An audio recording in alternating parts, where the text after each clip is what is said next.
उपनिषद का चौथा महावाक्य है अयम आत्मा ब्रह्म। यह आत्मा ही ब्रह्म है।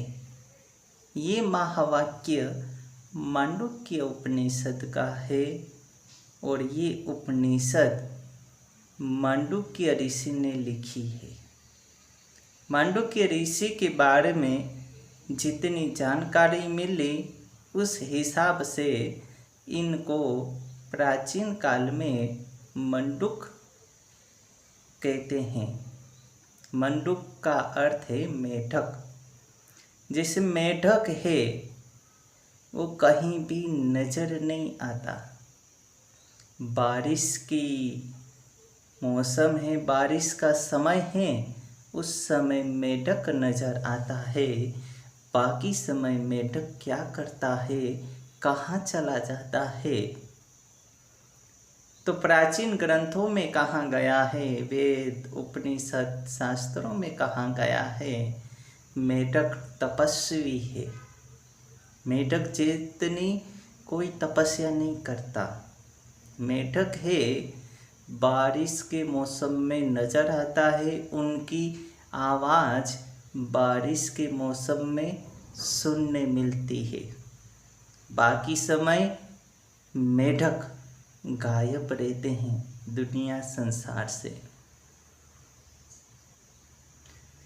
इसलिए मंडूक ऋषि को कहा गया। बाद में इनका नाम मांडुक्य पड़ा। इसका अर्थ होता है कि ये ऋषि हमेशा गहरी ध्यान समाधि में रहते थे और जब गहरी ध्यान समाधि के बाद ये समाज के सामने आए तो इनने मांडुक्य उपनिषद लिखी। मांडुक्य उपनिषद का तार लिंक जुड़ा हुआ है अथर्ववेद से। अथर्ववेद की ये उपनिषद कही जाती है। इस उपनिषद का मुख्य विषय ओम है। ओम की व्याख्या इस उपनिषद में आती है। सबसे छोटी उपनिषद है, लेकिन इन 12 मंत्रों में मोक्ष का द्वार खोल दिया है। मोक्ष की पूर्ण पहचान बता दी है। इन 12 मंत्रों में पूरा मोक्ष समाया हुआ है। और जगत गुरु आदि शंकराचार्य के जो गुरु थे गौडपाद आचार्य ने इसी उपनिषद के माध्यम से 215 मांडुक्य कारिका लिख दी। 12 मंत्र है केवल। तो उपनिषद की शुरुआत होती है ओम से। ओम में 3 शब्द है अ ओ म। बस इसको जान लिया तो सब कुछ जान लिया। अ ओ म का अर्थ यहाँ जो उपनिषद में किया गया है वो जागृत, स्वप्न और सुषुप्ति अवस्था। मंत्र कहता है सर्वम एतत् ब्रह्म अयम आत्मा ब्रह्म स अयम आत्मा चतुष्पाद। कि ये जो सब कुछ नजर आता है उसमें ब्रह्म समाया हुआ है। ये आत्मा भी ब्रह्म है। और ये जो आत्मा है उनकी 4 चतुष्पाद है। वो कौन से हैं 4 चतुष्पाद? तो उपनिषद कहती है जागृत, स्वप्न, सुषुप्ति और तुर्या। ये 4 अवस्था है, 4 चतुष्पाद है आत्मा के। आत्मा एक एक चतुष्पाद एक एक पाद में जाती है। कभी आत्मा जागृत अवस्था में होती है, कभी स्वप्न में होती है, कभी सुषुप्ति में होती है, तो कभी आत्मा तुरीय अवस्था में होती है। और तुरीय अवस्था ही आत्मा की वास्तविक अवस्था कही गई है, ब्रह्म की अवस्था कही गई है। तो सबसे पहली जो अवस्था है वो है जागृत अवस्था। जागृत अवस्था में मनुष्य क्या करता है? तो कहते हैं जागृत अवस्था में मनुष्य सुबह उठता है, काम करता है, चलता है, घूमता है, सुबह से लेकर शाम तक कितने लोगों से बातचीत करता है, कितने लोगों से झगड़ा करता है, अपना सारा कार्य सुबह से लेकर शाम तक करता है। ये आत्मा की जागृत अवस्था है। जागृत अवस्था में ये सब कुछ कर रहा है। ये है। दूसरी है स्वप्न अवस्था, और इसका जो शब्द है वो है उ, अ उ म। तो उ इनका शब्द है, इसकी स्वप्न अवस्था कही गई है। स्वप्न अवस्था में क्या करता है आदमी? सो जाता है, सो जाता है, स्वप्न देखता है। स्वप्न में पहाड़ पे चढ़ा है, पहाड़ से किसी ने धक्का दे दिया, नीचे खाई में गिरा, दुख हुआ। और कभी कभी स्वप्न आता है हाथी के ऊपर बैठा है, करोड़ों रुपए है, तो सुख हुआ। स्वप्न में सुख भी हो रहा है, स्वप्न में दुख भी हो रहा है, और स्वप्न भी देख रहा है, किंतु इन स्वप्न से भिन्न है आत्मा। तो ये स्वप्न अवस्था वो कही गई है जो भीतर की तरफ है। जागृत अवस्था बाहर की तरफ की कही गई है, क्योंकि जागृत अवस्था में मनुष्य बाहर की तरफ भागता है, संसार की तरफ भागता है। और स्वप्न अवस्था में बाहर का कुछ नहीं है, बाहर का कुछ नहीं है, आंख बंद है और अंदर ही अंदर चल रहा है स्वप्न, जिसमें वो कूद रहा है, खा रहा है, घूम रहा है, पहाड़ पे चल रहा है, हाथी पे बैठा है, करोड़ों रुपए हैं। कभी दुख का अनुभव करता है, कभी सुख का अनुभव करता है, किंतु ये सब कुछ भीतर है, बाहर की तरफ नहीं है। ये दूसरी अवस्था है। तीसरी अवस्था है सुषुप्ति।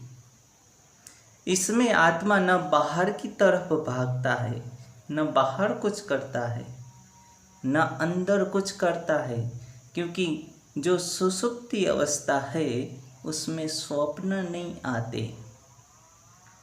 और जब स्वप्न नहीं आते तो क्या होता है? गहरी नींद, गहरी नींद का अनुभव करता है। और जब आँख खुलती है तो कहता है कि मुझे कुछ पता नहीं चला, न मुझे कोई स्वप्न आया, न कुछ मुझे समय का आभास रहा। मैं बस जैसे सोया था ऐसे उठा, बस इतना अनुभव है कि मैं सोया, लेकिन क्या हुआ? कुछ नहीं हुआ। इसमें न जागृत अवस्था है, न स्वप्न अवस्था है, गहरी नींद है। लेकिन गहरी नींद में भी एक अनुभव हुआ। जब उठा तो उठने पर उनने ये कहा, सुखम अहम स्वाप्सम, दुखम अहम स्वाप्सम। ये जो अनुभव होता है सुख दुख का, ये किसने किया अनुभव? जब स्वप्न अवस्था में तो उसने कह दिया कि मैंने सुख देखा, दुख देखा, लेकिन सुषुप्ति अवस्था में केवल इतना कहा कि मैं सोया, गहरी नींद में सोया, बस इतना कहा। ये जो अनुभव हुआ या ये कहने वाला है वो है आत्मा। आत्मा ने जागृत, स्वप्न और सुषुप्ति तीनों अवस्था से परे हो गया, तो ये है चौथी अवस्था। इसके बाद की है तुरीय अवस्था। तीसरी जो सुषुप्ति है उसका शब्द है मह, म शब्द है। इसमें न जागृति है न स्वप्न है, केवल गहरी नींद है। लेकिन इन तीनों से परे जो चौथी अवस्था है तुरीय अवस्था, उसमें न स्वप्न है, न जागृति है न गहरी नींद है, केवल एक ही बात रहती है, मैं चेतन आत्मा हूँ। अयम आत्मा, अहम की जो अनुभूति होती है, आत्मा की जो अनुभूति होती है, वो चौथी अवस्था है, तुरीय अवस्था। तुरीय अवस्था में जब व्यक्ति पहुंचता है तो उसमें न जागृत अवस्था रहती है, न स्वप्न रहती है, न सुषुप्ति। तुरीय अवस्था में केवल आत्मा रहता है, आत्मा की अनुभूति होती है, ब्रह्म की अनुभूति होती है। और तभी कहता है अयम आत्मा ब्रह्म, कि ये आत्मा ही ब्रह्म है, क्योंकि आत्मा सारे बंधनों से मुक्त है। आत्मा शरीर की जो अवस्था है, बाल्य अवस्था, युवावस्था, वृद्ध अवस्था, इनसे मुक्त है। भूख प्यास से आत्मा मुक्त है, बुढ़ापे से मुक्त है, सुख दुख से भी मुक्त है आत्मा, सारे बंधनों से मुक्त है, मृत्यु से, जन्म से, सबसे मुक्त है। ये तो केवल शरीर की अवस्था कही गई है। शरीर से सुख दुख की अनुभूति होती है। जब आत्मा अपने वास्तविक स्वरूप में पहुंच जाती है तो न सुख है न दुख है, केवल आनंद ही शेष रहता है और कुछ नहीं रहता। बस इस अवस्था को जानना है, तुरीय अवस्था। और इसमें कहते हैं अयम आत्मा ब्रह्म, के ये आत्मा ही ब्रह्म है। ये जो प्रसंग है वो सारा प्रसंग मांडुक्य उपनिषद का है। 12 मंत्रों में ये बात कही गई है। जो कहा स अयम आत्मा चतुष्पाद, कि यह आत्मा के 4 पाद है। तो कौन कौन से हैं? तो कहा जागृत, स्वप्न, सुषुप्ति और तुरीय। ये 4 पाद है, 4 चतुष्पाद कहे गए हैं। आत्मा इनसे गुजरती है, तब जाके उनको अनुभव होता है कि अयम आत्मा ब्रह्म, कि ये आत्मा ही ब्रह्म है। इसको समझने के लिए एक उपनिषद में कहानी आती है, जो छांदोग्य उपनिषद है उसका प्रसंग है। प्रजापति ने घोषणा की कि जो मनुष्य जागृत, स्वप्न, सुषुप्ति से परे होना चाहता है, जो जन्म मरण से परे होना चाहता है, जो जरा और बुढ़ापे से परे होना चाहता है, जो भूख और प्यास से परे होना चाहता है, जो आत्मज्ञान, ब्रह्म ज्ञान प्राप्त करना चाहता है, वो मेरे पास आए। मैं उनको ब्रह्म ज्ञान, आत्मज्ञान दूंगा, उसको वहाँ तक पहुँचाऊँगा। तो उस समय देवताओं ने राजा इंद्र को भेजा अपना प्रतिनिधित्व करने के लिए, कि आप प्रजापति के पास जाए और आत्मज्ञान, ब्रह्मज्ञान प्राप्त करके हमारे पास आए, फिर आप हमें ज्ञान दें। और असुर जो लोग थे उन्होंने विरोचन को भेजा कि आप जाए, वो ज्ञान प्रजापति से प्राप्त करके हमारे पास आए और हमें ज्ञान दीजिए। अब इंद्र और विरोचन दोनों प्रजापति के पास गए।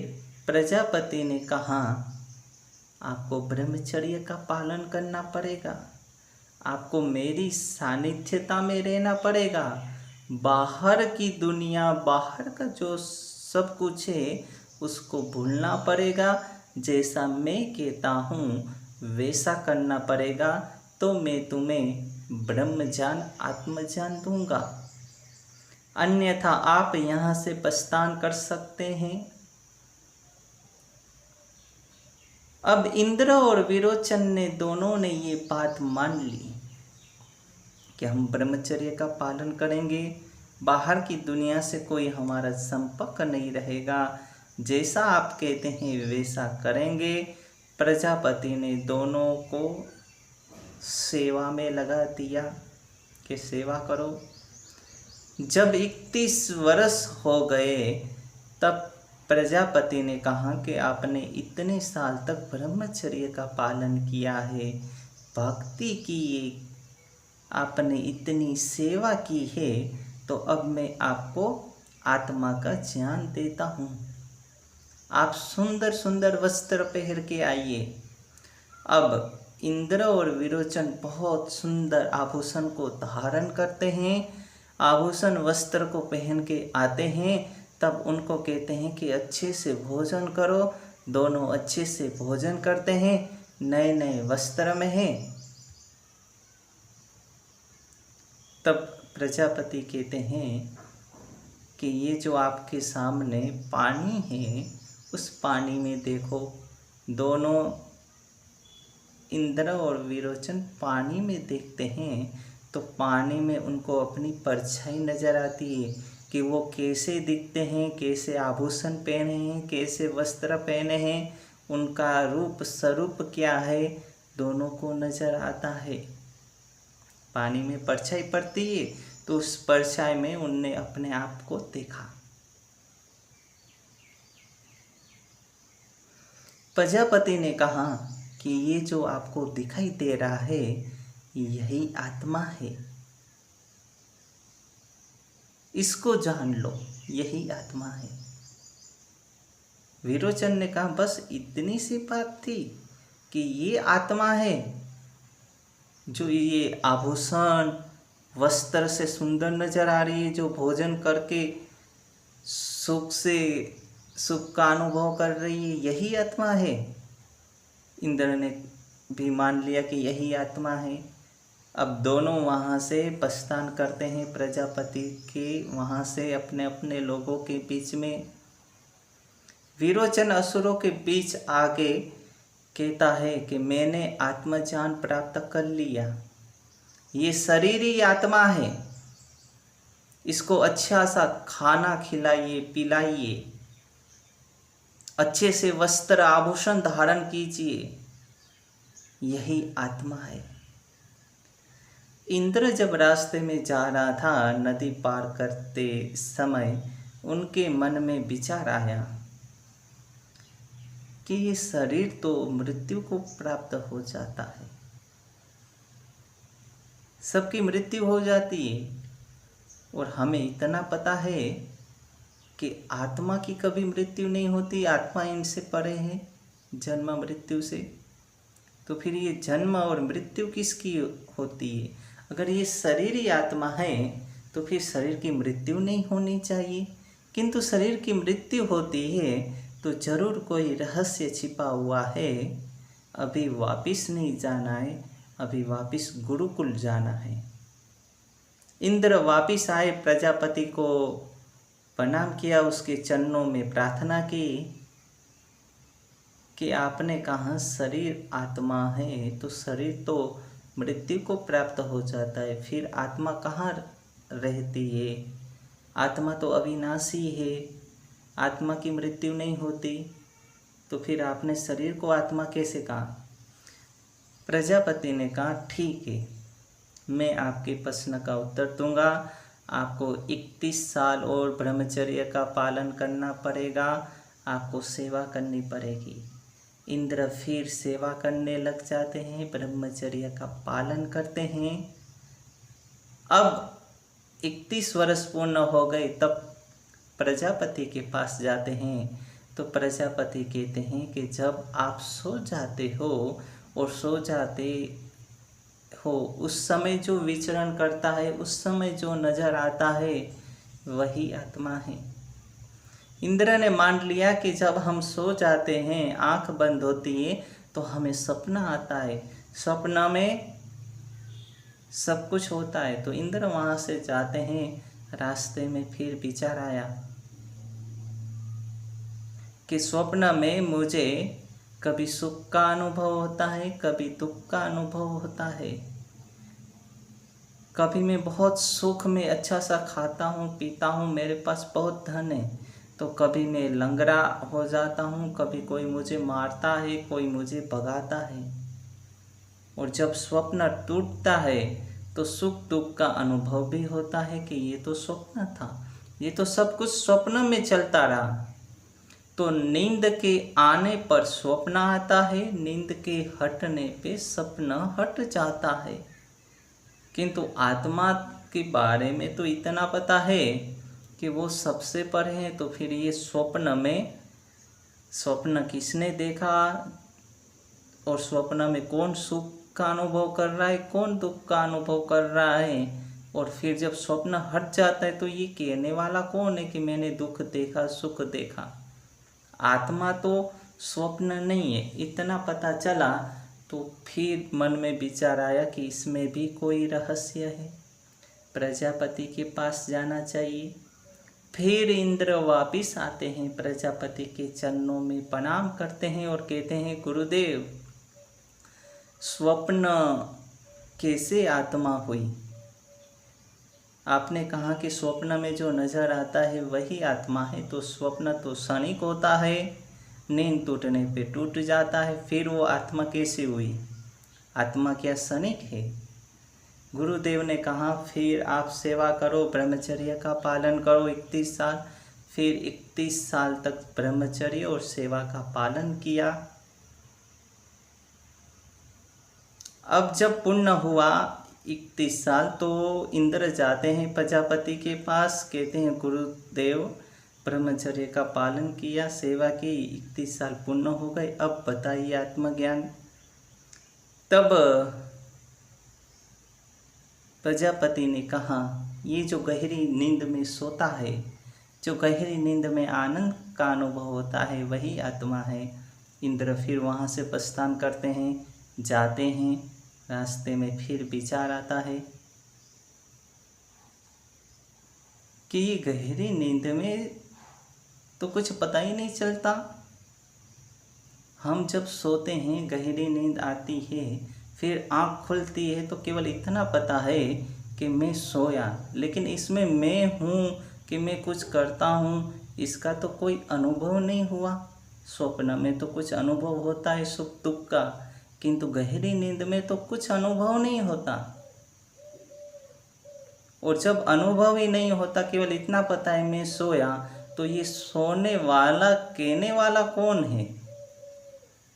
जब गहरी नींद में हमें यही पता नहीं है कि मैं हूँ कहाँ पे, मैं क्या हूँ, ये कुछ पता ही नहीं है, तो ये आत्मा कैसे हुई? फिर इंद्र जाते हैं प्रजापति के पास और कहते हैं, गुरुदेव गहरी नींद में तो कुछ अनुभव ही नहीं होता, फिर ये आत्मा कैसे हुई जिसमें हमें ये भी पता नहीं है कि मैं हूँ कि नहीं हूँ, मैं जिंदा हूँ कि मैं मृत हूँ, ये भी पता नहीं है गहरी नींद में, कृपा करके मुझे बताइए। तब प्रजापति कहते हैं कि अब आप केवल 5 साल तक साधना कीजिए, ब्रह्मचर्य का पालन कीजिए, सेवा कीजिए, फिर मैं बताऊंगा। अब आप निकट पहुंच गए। जब 5 साल पूरे हो जाते हैं तब प्रजापति कहते हैं कि हे इंद्र, शरीर आत्मा नहीं है। शरीर को हम अच्छा सा खिलाते हैं, पिलाते हैं, अच्छे से आभूषण पहनते हैं, सोना चांदी हीरा मोती धारण करते हैं, वस्त्र अच्छे अच्छे पहनते हैं, तो ये आत्मा नहीं है। ये तो शरीर को हम सजा रहे हैं, आत्मा इनसे परे है। और जब हम भीतर की तरफ मुड़ते हैं तो भीतर स्वप्न आता है नींद में, उसमें हम कभी सुखी होते हैं तो कभी हम दुखी होते हैं। तो ये जागृत अवस्था में तो हम बाहर का ही सब कुछ करते हैं, और स्वप्न अवस्था में हम भीतर की तरफ अलग अलग प्रकार की सुख दुख का अनुभव करते हैं, किंतु शरीर उस समय निष्क्रिय होता है, शरीर कुछ कार्य नहीं करता, आँख खुली नहीं है, आँख बंद है, भीतर ही भीतर उथल पुथल मची हुई है। तो आत्मा स्वप्न भी नहीं है, जागृत भी नहीं है। और जब गहरी नींद में सोते हैं तो कुछ मालूम ही नहीं होता, केवल इतना है कि मैं सोया। जब हम उठते हैं तो कहते हैं कि मैं गहरी नींद में सो रहा था, बस और कुछ पता नहीं है। तो ये सुषुप्ति अवस्था है। तो आत्मा जागृत अवस्था से परे है, सुषुप्ति अवस्था से परे है, स्वप्न अवस्था से भी परे है आत्मा। अयम आत्मा ब्रह्म, के ये आत्मा ही ब्रह्म है जो इन सब से परे हैं, और उनका जो वास्तविक स्वरूप है वो मैं आपको बता रहा हूँ कि ये शरीर, जागृत, स्वप्न, सुषुप्ति, इन सब से परे आत्मा है। और इस आत्मा को ही जान लो जो सारे बंधनों से मुक्त है। ये किसी बंधन में नहीं है। जब मनुष्य अविद्या में घिरा होता है, अज्ञान में घिरा होता है, तब वो ये जानता है कि मैं बंधा हुआ हूँ, मैं ये कर रहा हूँ, मैं वो कर रहा हूँ। किंतु जब आत्मा का ज्ञान हो जाता है तो उनको पता चलता है कि ये शरीर, मन, चित्त, बुद्धि, अहंकार, जागृत, स्वप्न, सुषुप्त, इन सब से परे मैं हूँ। बस अयम आत्मा ब्रह्म, के यही आत्मा है, यही ब्रह्म है, इसको जानो। इंद्र को ज्ञान हो गया, पूर्ण ज्ञान हुआ, तब देवताओं के बीच जाके इनका आत्मज्ञान का प्रचार किया, देवताओं को आगे बढ़ाया। जबकि विरोचन था वो वहीं रुक गया कि ये शरीर ही आत्मा है, अच्छा सा खिलाओ पिलाओ, वस्त्र दान करो। तो आज दुनिया में विरोचन इंद्र कौन है? जो ये जानना चाहता है कि हम इन सबसे परे चेतन आत्मा है, जो प्रयास करता है वो है इंद्र। और विरोचन वो है कि शरीर को ही खिलाओ पिलाओ, मोटा करो, अच्छे से वस्त्र पहनो, अच्छे से आभूषण धारण करो। ये है विरोचन, ये है असुर। बस इतना ही कहने का तात्पर्य है। और ये जो उपनिषद का प्रसंग था, छांदोग्य उपनिषद का था, जो मांडुक्य उपनिषद का जो महावाक्य है अयम आत्मा ब्रह्म, उससे मिलता प्रसंग था। तो मांडुक्य उपनिषद के जो मांडुक्य ऋषि है, उनने ये उपनिषद लिखी और उसका जो मंत्र है सर्वम एतद् ब्रह्म अयम आत्मा ब्रह्म स अयम आत्मा चतुष्पाद, ये मंत्र में उनने पूरा भेद खोल दिया। और 4 महावाक्यों में इनको भी जोड़ा गया। चौथा महावाक्य अयम आत्मा ब्रह्म, कि यही आत्मा ब्रह्म है, बस इसको जानो, पहचानो। तो ये उपनिषद के 4 महावाक्य थे जिसके ऊपर हमने सत्संग प्रवचन किया। पहला महावाक्य था तत्त्वम् असि, कि तुम वही हो। दूसरा था अहम अस्मि, अहम ब्रह्म अस्मि, कि मैं ब्रह्म हूँ। तीसरा महावाक्य था प्रज्ञानम ब्रह्म, कि चेतना ही ब्रह्म है।